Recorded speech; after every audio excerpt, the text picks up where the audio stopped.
Ya pemirsa, polisi telah menyerahkan seluruh jenazah yang ditemukan di Kali Bekasi kepada pihak keluarga.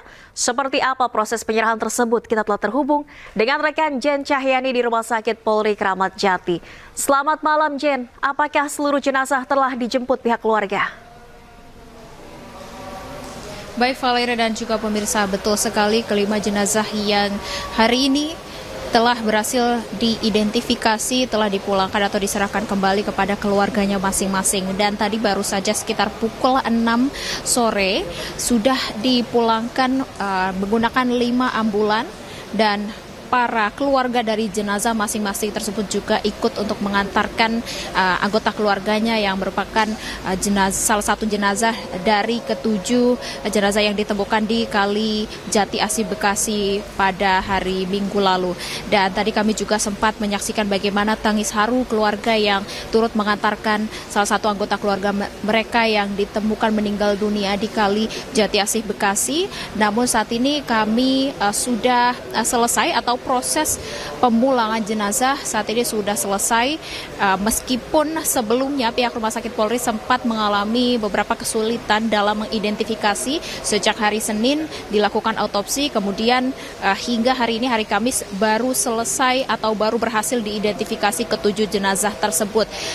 Ada beberapa kesulitan yang dialami oleh pihak Rumah Sakit Polri dan juga kepolisian, diantaranya atau utamanya ini adalah kekurangan data dari pihak keluarga yang melapor, yakni data antemortem dan juga data postmortem yang dilaporkan oleh keluarga, yakni bagaimana keluarga harus menyerahkan identitas salah satu anggota keluarganya tersebut atau jenazah tersebut. Namun sebagian besar dari ketujuh jenazah ini masih di bawah umur dan belum memiliki KTP, sehingga tidak ada dokumen yang memuat sidik jari mereka masing-masing. Namun dari ketujuh jenazah tersebut akhirnya dapat teridentifikasi dengan DNA, kemudian data medis, kemudian properti yang dikenakan oleh jenazah saat mereka ditemukan di Kali Jati Asih Bekasi. Kemarin juga kami sempat menanyai kepada salah satu keluarga jenazah yang datang langsung ke Rumah Sakit Polri. Mereka berhasil atau mereka melihat kesamaan atribut yang dipakai anak mereka dengan jenazah yang ditemukan di Kali Jati Asih Bekasi, dari warna bajunya sama, kemudian atribut atau aksesoris yang dipakai sama, kemudian mereka yakin bahwa itu adalah anak mereka dan mereka langsung melaporkan data-data kepada pos DVI di Rumah Sakit Polri. Dan Valeri dan juga pemirsa, tadi kami juga sempat mendengarkan ada yang menarik di sini. Pihak kepolisian dari Polda Metro Jaya melaporkan atau menyatakan bahwa pada saat patroli malam di hari sebelum di mana ketujuh jenazah ini ditemukan, yakni pihak patroli dari Polda Metro Jaya juga sempat menyelamatkan 4 orang yang juga sempat tercebur di kali tersebut. Namun ketujuh orang atau ketujuh jenazah ini tidak berhasil atau tidak ditemukan sehingga meninggal dunia. Dan masih ada beberapa pertanyaan-pertanyaan yang memang belum terjawab dan juga belum disampaikan. Di antaranya, apakah di ketujuh jenazah ini terkandung minuman keras atau minuman beralkohol sehingga menyebabkan mereka meninggal dunia, namun belum terjawab karena masih proses identifikasi. Sementara itu, Valeri. Baik, terima kasih Jen Cahyani melaporkan langsung dari Rumah Sakit Polri Kramat Jati, Jakarta Timur. Selamat bertugas kembali, Jen. Dan pemirsa, kita akan membahas kasus penemuan 7 jasad di Kali Bekasi bersama dengan Kasat Reskrim Polres Metro Bekasi Kota, Kompol Audi Joyce Oroh, dan juga Komisioner Kompolnas Yusuf Warshim. Selamat malam, Pak Audi, Pak Yusuf. Selamat malam, Mbak. Selamat malam. Baik, saya ke Pak Audi terlebih dahulu. Pak Audi, apa perkembangan terkini dari penanganan penemuan 7 jasad ini? Apakah bisa dipastikan mereka merupakan pelaku yang akan tawuran?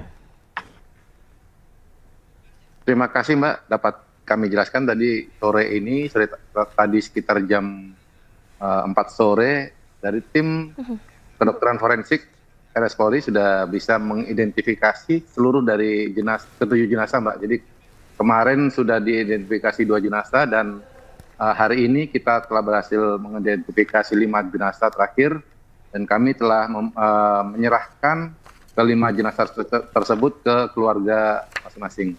Demikian.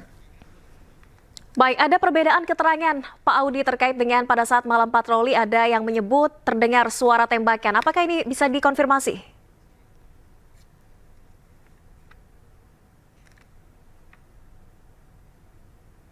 Pak Audi, Iya Mbak, malam. pertanyaan saya terdengar Pak Audi? Maaf tadi keputus Mbak. Baik, Pak Audi, ini ada perbedaan keterangan pada saat malam patroli oleh tim presisi. Ada yang menyebut terdengar suara tembakan. Apakah bisa dikonfirmasi hal ini? Baik Mbak, saya bisa meluruskan dan menjelaskan. Jadi dari hasil penyelidikan kami, pemeriksaan saksi-saksi, kami telah memeriksa 22 saksi Mbak, yang saat itu berada di tempat kejadian. Jadi dari keterangan ke-22 saksi itu tidak ada yang mendengar ataupun mengetahui adanya letusan atau suara tembakan Mbak pada saat itu.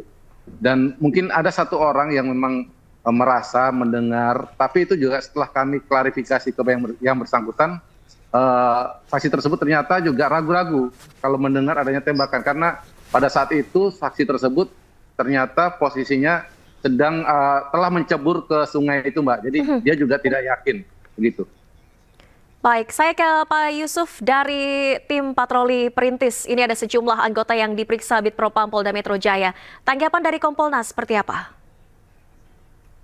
Pertama, soal penanganan penyelidikannya, karena Kompolnas sudah turun ke Polres Metro Bekasi secara umum ya, on the track penanganan penyelidikan yang dilakukan, ya kita tunggu nanti hasilnya. Tentu kita harap penguatan pada scientific crime investigation di dalam penuntasan terkait dengan 7 jenazah ini. Yang kedua, kami sendiri mengapresiasi Polda Metro Jaya karena telah responsif melakukan pemeriksaan terhadap anggota yang bertugas patroli pada malam itu. Tentu sekali lagi ini tentu kita dorong dilakukan secara profesional. Apapun hasilnya nanti kita tunggu, tapi yang pasti proses pemeriksaan ini agar membuat jelas apakah memang ada di dalam kegiatan patroli itu yang tidak sesuai dengan SOP, ada dugaan melanggar disiplin atau kode etik. Nah ini tentu sekali lagi patut kita apresiasi karena bisa memberikan kejelasan. Nah, nanti kita tunggu hasilnya seperti apa. Yang pasti pemeriksaan ini tentu sekali lagi dilakukan secara profesional dan transparan. Sementara kami lihat proses ini sudah berjalan on the track juga di Propam Polda Metro Jaya. Jadi nanti tinggal kita tunggu bagaimana transparansi Polda Metro Jaya untuk selanjutnya.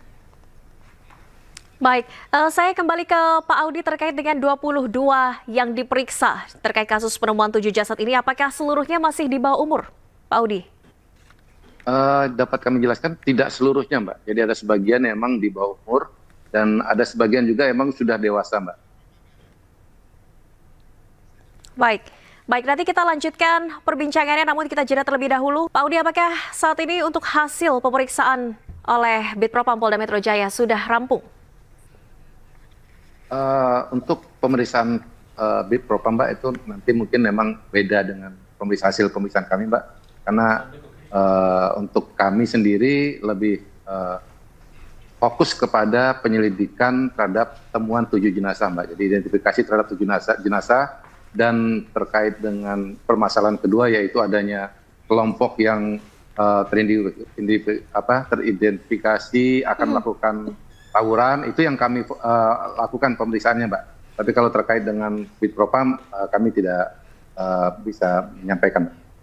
Baik, tapi terkait anggota yang diperiksa oleh Propam Polda Metro Jaya, apa saja tahapannya, Pak Audi? Untuk itu Mbak, itu keterkaitan dengan pemeriksaan anggota itu kewenangan dari Bid Propam Mbak, terkait pemeriksaan. Baik, saya ke Pak Yusuf dari Kompolnas juga sempat meninjau ke TKP penemuan 7 jasad. Dari pihak Anda sendiri, apakah menemukan indikasi ada dugaan pelanggaran terkait dengan kematian 7 remaja di sana? Baik, jadi sejauh ini kan masih dalam proses di Bid Propam Polda Metro Jaya, ya. Secara mekanisme biasanya ini masuk pemeriksaan pendahuluan, apakah memang ada dugaan pelanggaran, ini semuanya dimintakan klarifikasi. Sejauh ini yang kita kumpulkan informasi yang secara tidak resmi sambil menunggu Propam Polda selesai, petugas itu kan sempat juga memberikan bantuan pada yang selamat yang itu diduga melompat ke kali. Nah itu hal yang sangat penting, barangkali nanti itu bagian yang didalami oleh oleh Bid Propam Polda, apakah 7 jenazah yang ditemukan kemudian hari Minggunya itu dari pihak anggota yang bertugas pada saat itu, apakah benar-benar tahu, karena ada yang selamat kan, kan ada yang selamat, apakah 7 orang itu diketahui juga, gitu, apakah dari saksi yang itu selamat, apakah itu juga mengetahui 7 jenazah itu, sehingga ketika itu juga apakah anggota ketika memberikan katakanlah pertolongan apakah itu mengetahui. Nah ini tentu salah satu hal yang penting didalami di proses pemeriksaan di Bid Propam, dan itu tentu terkait dengan materi ini agar itu semuanya pasti. Ini yang kami dorong dilakukan secara profesional dan transparan. Sementara yang saya sampaikan ini kan sifatnya informasi-informasi yang sementara kita kumpulkan saja. Baik, terkait dengan remaja yang diamankan karena diduga akan tawuran, saya ke Pak Audi. Apakah sudah ada yang ditetapkan sebagai tersangka, Pak Audi? Baik, Mbak. Jadi dari 22 saksi yang kita amankan pada saat itu, ada 3 orang yang kedapatan tertangkap tangan membawa sajam. Jadi dari ketiga orang tersebut saat ini telah kami proses untuk kepemilikan senjata tajamnya dan sudah dilakukan penahanan, Mbak. Baik, artinya untuk pasal yang disangkakan ini terkait dengan senjata tajam, penggunaan senjata tajam atau apa, Pak Audi? Jadi pasal yang disangkakan terkait dengan membawa senjata tajam di tempat umum, Mbak. Ini terkait dalam pasal 2 ayat 1 Undang-Undang Nomor 12 Tahun 1951, Mbak. Baik, kita sama-sama nantikan bagaimana hasil investigasi ataupun pemeriksaan dari Bid Propam Polda Metro Jaya. Seperti apapun nanti hasilnya, semoga bisa dibuka secara transparan dan diusut untuk kematian 7 remaja di Kali Bekasi. Terima kasih banyak telah berbincang di iNewsroom. Pak Audi, Pak Yusuf, selamat malam, sehat selalu. Terima kasih, malam, tetap semangat Pak Kasat, semangat. Siap, terima kasih Bapak izin. Pemirsa, Presiden terpilih Prabowo Subianto segera bertemu dengan Ketua Umum PDI Perjuangan Megawati Soekarno Putri. Meski tidak diungkapkan kapan waktu pertemuannya, namun bisa dipastikan Prabowo Mega akan bertemu di tempat yang asik dengan santapan yang sudah ditentukan.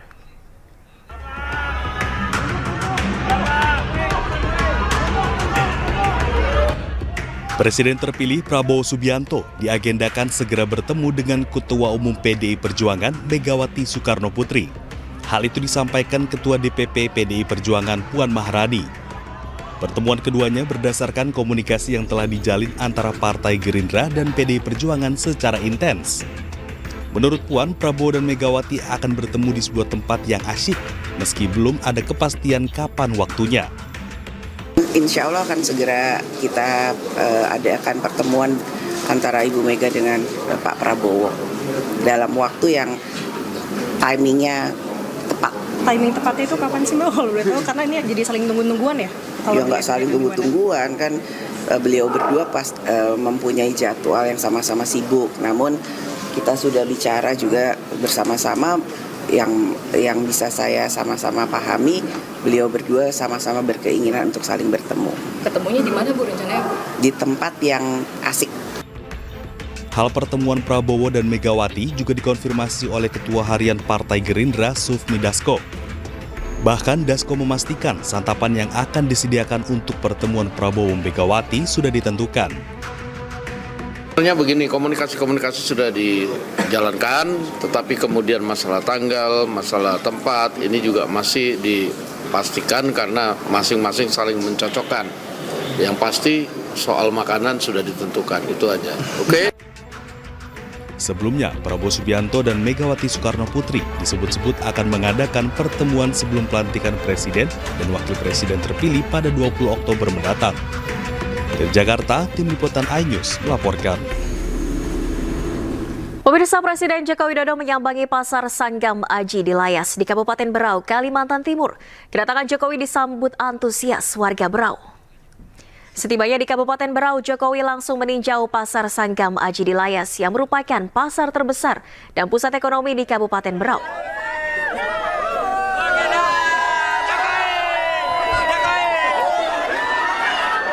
Jokowi mendapat sambutan antusias warga Berau karena momen ini merupakan kunjungan pertama kali Presiden ke Kabupaten Berau selama 10 tahun menjabat. Jokowi meninjau harga bahan pokok serta menyambangi beberapa kios sambil berdiskusi dengan para pedagang. Jokowi juga bersuah foto dengan warga yang sudah menunggu sejak pagi hari.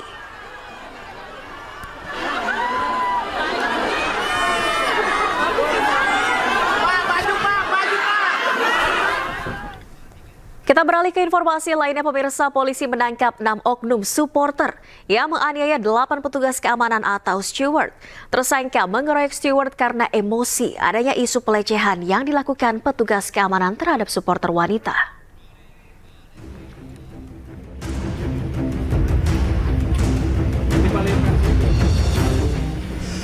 Oknum supporter Persib ini hanya bisa tertunduk menyesal saat digiring petugas Polresta Bandung. Keenam supporter ini ditangkap karena menganiaya 8 orang steward atau petugas keamanan. Polisi mengungkapkan motif keenam tersangka karena tersulut emosi adanya isu pelecehan yang dilakukan petugas keamanan terhadap supporter wanita. Motif tersangka adalah meluapkan kekecewaannya terhadap oknum steward yang mereka dapat informasinya dari media sosial bahwa oknum steward tersebut melakukan pelecehan verbal, pelecehan seksual secara verbal kepada supporter, ya, supporter wanita.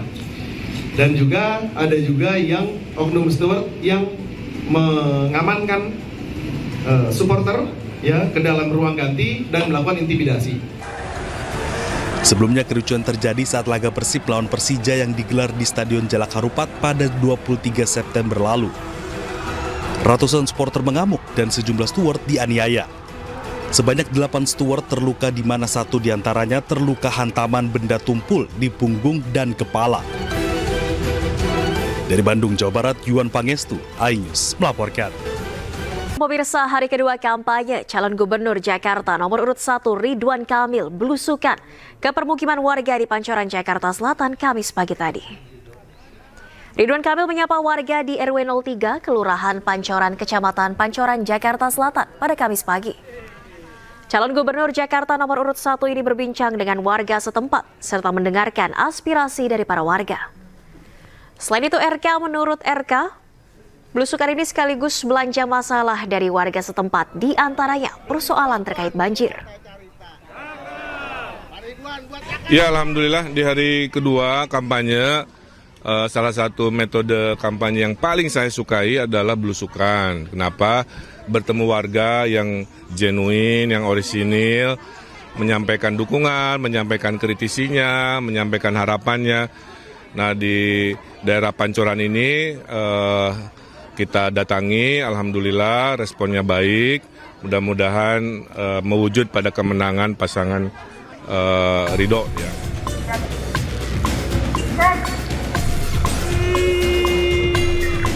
Lapangan Banteng, Jakarta Pusat menjadi lokasi pertama kampanye pasangan calon gubernur dan calon wakil gubernur Jakarta, Dharma Parengkun Kunwardana. Menurut keduanya, lapangan Banteng memiliki filosofi pembebasan Irian Barat yang akan dijadikan simbol untuk membebaskan warga Jakarta dari regulasi yang tidak pro rakyat. Dharma Kun juga memperkenalkan diri kepada pengunjung dan menjelaskan visi misinya membangun Jakarta yang pro rakyat dan harus terbebas dari kepentingan partai. Di mana ini adalah momentum kita untuk membebaskan rakyat Jakarta dan memberikan rasa aman, didahului dengan membangun fondasi adab di dalam kehidupan kita nanti. Dan yang pasti kita akan mulai dari Pemprov sendiri. Pemprovnya harus beradab supaya rakyatnya diperlakukan beradab. Dari lapangan Banteng, pasangan Dharma Pongrekun Kun Wardana meluncur ke kawasan Sumur Batu, Jakarta Pusat untuk meresmikan Rumah Aspirasi. Di lokasi yang dinamai Rumah Aspirasi Kun Fayakun ini, pasangan Dharma Kun menggagas 3 cara mengatasi banjir Jakarta. Salah satunya adalah program kolam pipi monyet untuk menampung air hujan di kolam. Pasangan calon gubernur dan wakil gubernur nomor urut 2 ini juga berdialog dengan warga terkait aspirasi yang disampaikan. Dari Jakarta, Jessica Winoto, Indra Okta, iNews melaporkan. Sementara itu pemirsa, di hari kedua kampanye Cawagup Jakarta nomor urut 3, Rano Karno menyapa warga Lenteng Agung, Jakarta Selatan. Kedatangan Rano Karno di kawasan Lenteng Agung disambut antusias warga. Rano mengaku mendapat undangan makan siang dari politikus senior PDIP Sutrisno. Rano menyebut pertemuan ini sebagai bentuk silaturahmi dengan Sutrisno yang ia anggap sebagai kawan lama. Tak hanya itu, Rano juga menyebut daerah Lenteng Agung merupakan tempat lokasi syuting acara televisi Sidul Anak Sekolahan. Oleh karena itu, Rano merasa dirinya dekat dengan masyarakat di daerah ini.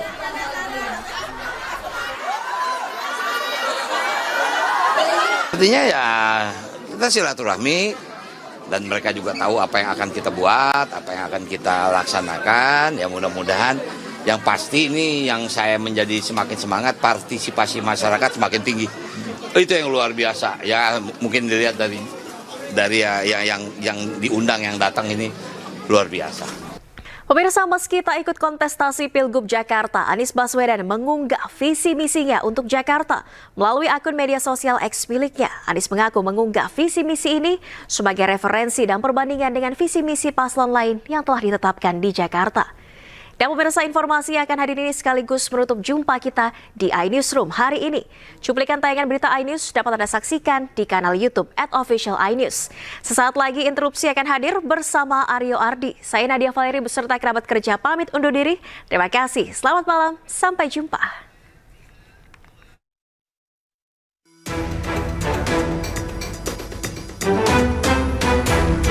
Mantan Gubernur DKI Jakarta Anies Baswedan mengunggah laman visi misi dan program kerja Tempat Mimpi Menjadi Nyata yang sempat disusun untuk direncanakan menuju Pilgub Jakarta 2024.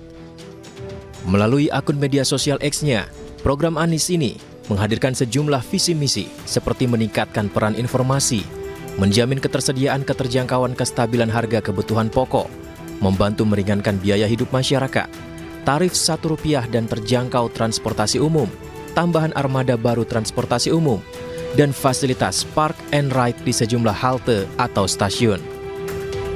Anies mengungkapkan program ini disiapkan sejak awal niat maju Pilgub Jakarta, namun qadarullah, ternyata dirinya tidak ikut kontestasi Pilgub Jakarta.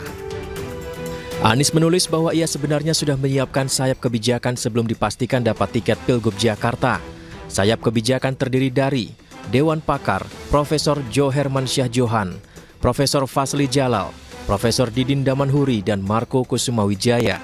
Tim lainnya yang bertugas mengompilasi menjadi dokumen yang dikoordinir oleh Tom Lembong.